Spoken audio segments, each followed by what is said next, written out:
a very minimum 1 millimeter of rain overnight.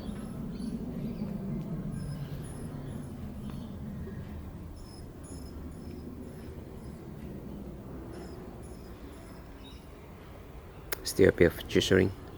Yeah, as you can see, there's a bit of water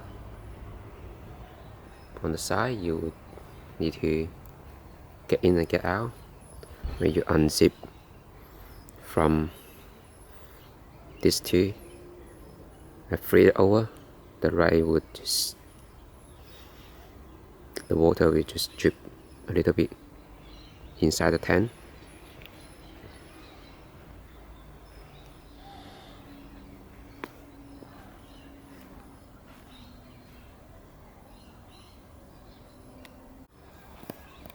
And over the top you can see that would have a bit of water on top of there. Not too much rain last night, but I don't worry that much.